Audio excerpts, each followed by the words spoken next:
Le voyage de retour du pape de la Grèce à Rome a eu comme principal protagoniste, comme cela arrive habituellement, la conférence de presse avec les journalistes qui l'accompagnent dans ses visites. Et comme cela arrive aussi habituellement, cette conférence de presse donne plus du point de vue de l'information que dans les discours réels du pontifice, dans le ou les pays qu'il visite. En cette occasion, bien sûr, la conférence de presse a donné tant de choses que certains des mots du pape ont dû être supprimés du rapport officiel par les propres services de presse du Vatican, faisant référence à la démission ou à l'acceptation de la démission du désormais ex-archevêque de Paris, Monseigneur Aupetit. Le pape a dit que bien que Monseigneur Aupetit avait eu quelques dérapages avec des caresses et plus que des caresses avec sa secrétaire, et que c'était la cause qui l'avait privé de l'honneur quand il avait été rendu public et pour laquelle il avait dû accepter sa démission parce qu'il lui était désormais impossible de gouverner le diocèse. La référence à la secrétaire a dû être supprimée parce que cela portait atteinte ou aurait pu être une cause d'atteinte, voire de dénonciation de l'honneur de la secrétaire, parce que jusqu'alors personne ne savait qui était la dame qui avait été ou avait été victime ou avait consenti aux caresses de l'ancien archevêque de Paris. Mais malheureusement, cela a éclipsé et obscurci d'autres choses très intéressantes que le pape a dites lors de cette conférence de presse. Il a parlé de la tentative de la communauté de l'Union européenne de supprimer le mot Noël des vœux officiels de Noël. Eh bien, j'ai parlé de ce même sujet la semaine dernière avant de savoir que le pape allait y faire référence lors de cette conférence de presse et aussi dans le même sens que je l'avais dit, c'est-à-dire que le sécularisme avance au galop dans tout l'Occident, pas seulement dans l'Union européenne, et il avance au galop poussant les chrétiens de plus en plus dans un coin et établissant une persécution qui, si elle n'est pas sanglante en ce moment, est une véritable persécution. Le pape a dit que l'Union européenne dont il parlait ne doit jamais devenir un instrument qui endoctrine les États membres, mais qu'elle doit respecter la liberté de chacun de ces États et leurs particularités, leur propre culture. C'est vraiment très important cela. Enfin, cette action colonisatrice, idéologisante de l'Union européenne, qui est maintenant commune à tout l'Occident, de la part de certains gouvernants, dit le pape, eh bien cela pourrait finir par détruire l'Union européenne elle-même, parce que cela va augmenter le rejet de cette union, le rejet des bureaucrates qui veulent imposer leur point de vue laïque, laïciste, agressif contre la religion. Et je crois que c'est la racine du problème. La façon dont ce laïcisme agit quand il arrive au pouvoir, quand il a l'opportunité de gouverner.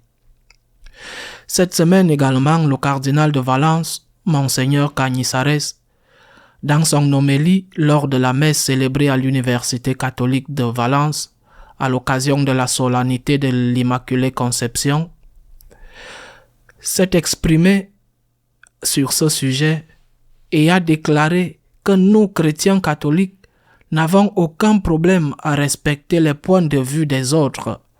Mais il a ajouté, c'est à eux, ceux qui voient la vie différemment que nous et que nous respectons, c'est à eux de proposer librement notre façon de voir. C'est à eux que nous demandons la liberté et le respect de vivre selon nos propres convictions, de proposer librement notre façon de voir les choses, sans que personne ne soit menacé et sans que notre présence soit interprétée comme une offense ou un danger pour la liberté des autres. Nous respectons le fait que les autres voient la vie différemment. Alors, pourquoi ne nous respectent-ils pas? Le laïcisme est arrivé au pouvoir main dans la main avec la tolérance que nous, chrétiens, avons pratiquée et autorisée.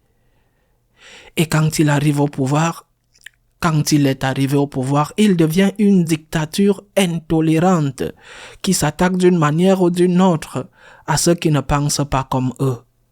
Nous devons penser comme eux, agir comme eux et même voter comme ils veulent que nous votions.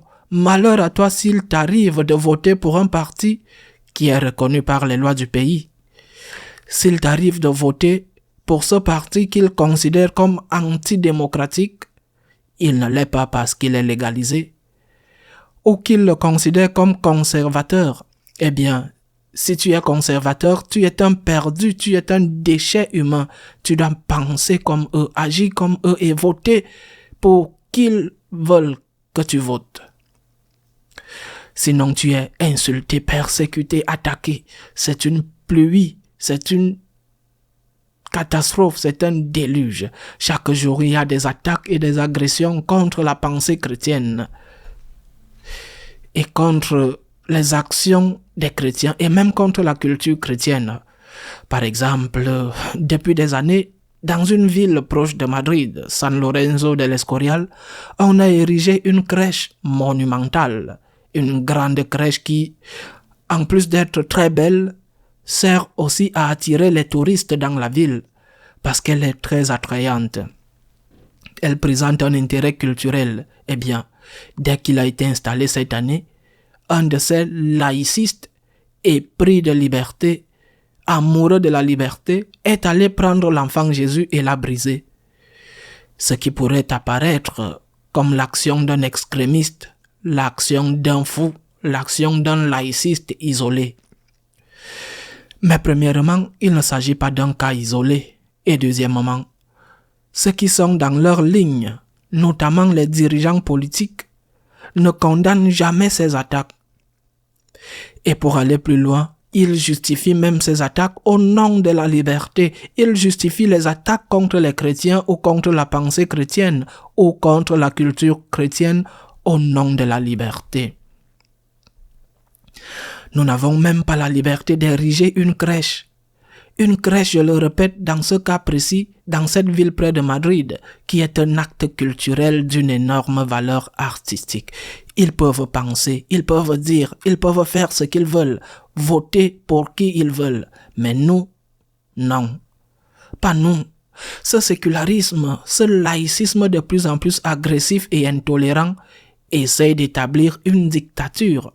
La vraie démocratie, la démocratie où il y a la liberté que nous offrons, nous les catholiques, comme l'a dit le cardinal Cañizares, et que nous appliquons à la réalité en respectant ceux qui voient la vie d'une manière différente, eh bien, ce que veut le laïcisme, c'est imposer une dictature et nous priver de la vraie liberté.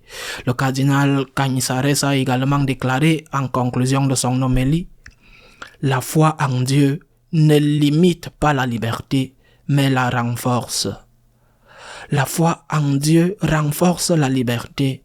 En revanche, les laïcistes la réduisent et la suppriment. Au vu de l'évolution des choses, il faut dire que le laïcisme est synonyme de dictature et le deviendra de plus en plus. Si tu aimes la liberté, laisse le laïcisme et deviens chrétien. À la semaine prochaine, si Dieu le veut.